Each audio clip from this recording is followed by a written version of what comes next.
Hello, I'm Adam. And I'm Philip. Welcome to the Griffin Podcast. This podcast is for the week of February 15th. Lunches this week are Monday, maple glazed chicken or ratatouille. Tuesday, we have Salisbury steak or for vegetarians, falafel wrap. Wednesday, we have no school. It is a pet day. Thursday, we have chicken tenders and waffles or mushroom arancini. Friday, we have pasta meat sauce or pasta Alfredo sauce. This week, on the 17th, we have Miss Foran's birthday. On the 20th, we have Mark Kapusta's. On the 20th again, we also have Miss Prier. And on the 21st, we have Andrew Carvalho Goethe. Aujourd'hui, on a un invité très spécial sur les ondes de notre émission. Aussi, c'est notre premier entretien en français, donc on espère que ça va intéresser notre écouteur francophile. C'est notre Monsieur Dessel. Monsieur Sylvain Dessel est notre enseignant de français et chargé de cours de géographie. Il est un didactique de la géographie de l'Université de Sherbrooke et président du Conseil pédagogique du Québec, directeur des communications en français et des publications de l'Association pour l'enseignement en univers social. Alors, bonjour Monsieur Dessel et bienvenue à notre émission. Merci de l'invitation.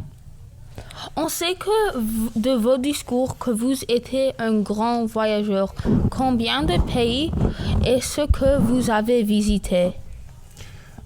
Combien de pays? Je pourrais pas dire combien de pays parce que je me considère pas nécessairement comme un grand voyageur. J'ai pas visité, je suis jamais allé en Asie, par exemple. Mais combien j'ai visité, je pourrais pas dire. Une bonne 15, 20. J'ai visité Australie, Nouvelle-Zélande.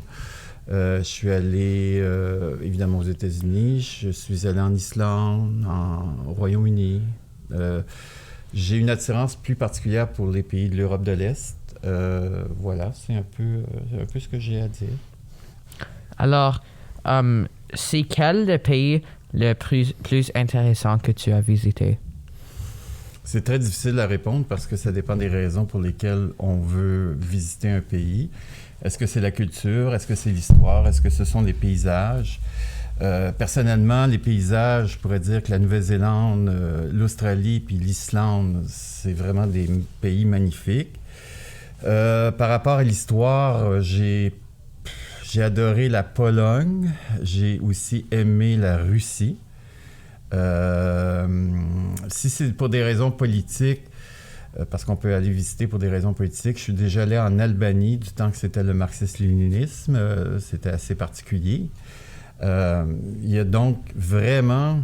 Ça dépend qu'est-ce qui nous attire, pour quelles raisons. Puis personnellement, j'ai plusieurs raisons. J'ai pas une raison qui m'attire vers un pays, mais parfois j'ai plusieurs raisons. Pourquoi aimez-vous voyager? Ben, on pourrait toujours dire que c'est la rencontre de l'autre qui fait en sorte qu'on a une envie de voyager. Mais je pense que c'est plutôt le fait de se confronter dans des situations différentes de celles qu'on vit habituellement et d'être en mesure de pouvoir comprendre et dépasser ses propres limites. Alors, des fois, quand on fait des voyages, on achète comme des souvenirs et quelque chose comme ça. C'est quoi ton préféré que tu as? Alors, personnellement, à une époque, j'achetais, par exemple, des t-shirts, des choses comme ça. Puis maintenant, j'en achète plus. La raison est très simple. Plus on vieillit, moins on est attaché aux biens matériels. Alors, c'est très rare maintenant que j'achète des choses pour moi. Je vais acheter des choses pour les autres.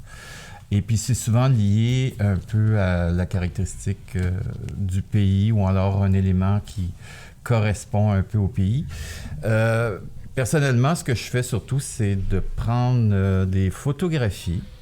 Parfois, dans un voyage de 10 jours, admettons 7-8 jours, je peux prendre jusqu'à 2000 photographies.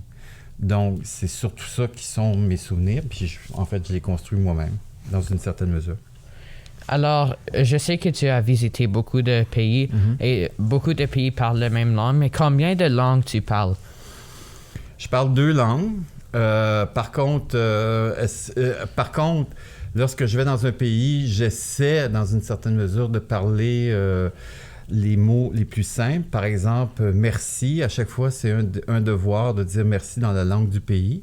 Ça, c'est la première chose. Deuxième chose aussi, j'essaie de lire ce qui est écrit.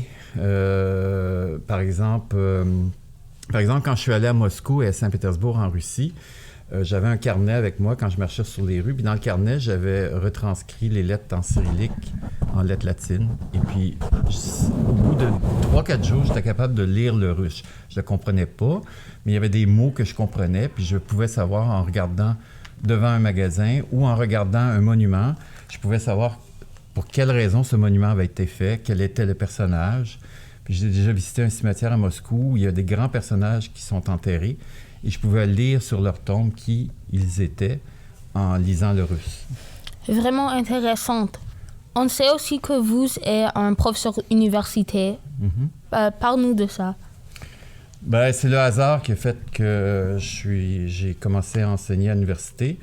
En fait, c'est dans mes implications personnelles à l'extérieur de l'école. Et j'ai commencé à enseigner à l'université parce qu'il y avait des besoins, notamment pour les futurs profs, pour les futurs enseignants de géographie. Il n'y avait pas beaucoup de personnes qui pouvaient donner les cours. Et le hasard a fait que moi, j'ai jamais demandé à travailler à l'université. C'est plutôt des gens de l'université qui m'ont demandé de travailler. Donc, par exemple, cet automne, j'ai travaillé à l'Université de Montréal parce que ça faisait 2 ans qu'on m'a demandé d'y enseigner. À l'Université de Sherbrooke, ça fait 5 ans, mais il y a 5 ans, il y a quelqu'un qui m'a écrit. J'ai déjà enseigné à McGill et j'ai déjà enseigné aussi à l'Université du Québec à Montréal. Puis pour toutes ces fois-là, j'ai jamais demandé à travailler. En fait, on m'a demandé d'enseigner aux étudiants universitaires. C'est une expérience extrêmement intéressante, très différente que d'enseigner à vous. Et la raison est très simple, parce que c'est pas exactement pour les mêmes raisons. Mais ce que je fais avec vous, c'est très intéressant pour les étudiants universitaires, parce que c'est une expérience de terrain. Et puis, ce que je fais avec eux, bien, ça me fait poser des questions sur ce que je fais avec vous. Donc, ça a plus d'avantages que de désavantages d'enseigner à ces 2 niveaux. On aussi sait que vous êtes le président du Conseil pédagogique du Québec. Parle-nous de ça aussi. Le Conseil pédagogique interdisciplinaire du Québec, en fait, je suis président ex officio maintenant. J'ai été 6 ans président, mais mon mandat devait se terminer, il s'est terminé l'automne dernier. En fin de compte, c'est un organisme qui reçoit de l'argent du ministère de l'Éducation, gouvernement du Québec, et qui s'intéresse à la profession enseignante et à la formation continue des enseignants. C'est un regroupement de plusieurs associations d'enseignants et j'ai été président pendant 6 ans. J'ai été vice-président auparavant, j'ai été trésorier également, donc j'ai été pendant 11-12 ans sur le conseil d'administration. J'en fais encore partie, mais mon rôle est plus effacé. En fait, ce qui est intéressant, c'est que mon travail, c'était surtout un travail de représentation de l'organisme. On a une directrice générale qui s'occupe de l'administration. Puis moi, je représentais d'un point de vue politique l'organisme. Et c'était intéressant parce que j'ai rencontré effectivement beaucoup de personnes dans cette tâche. Puis c'est une tâche totalement bénévole. Mais c'est une cause qu'on croit, c'est-à-dire le développement professionnel et la formation continue des enseignants. Ça fait partie de mes valeurs. Et alors, ça fait combien de temps que tu enseignes dans les universités et les écoles? À l'université, c'est pas toujours de façon continue, mais j'ai commencé en 2002. 2003 ou 2004. Je pense, en tout cas, au début des années 2000. Donc, ça fait peut-être une quinzaine d'années.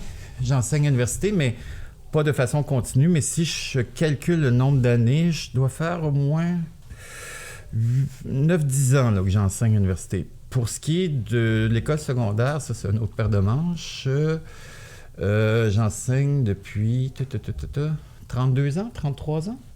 Wow. Oui. Oui, à peu près, oui. Mais la grande partie de ma carrière, c'est à Celonas. Mais comme je l'ai déjà dit en classe, auparavant, j'ai commencé ma carrière en habitant une communauté autochtone, c'est-à-dire Waskaganish et les Cris de la baie James.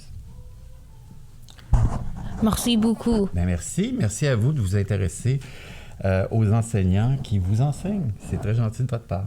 Oui, merci. Merci.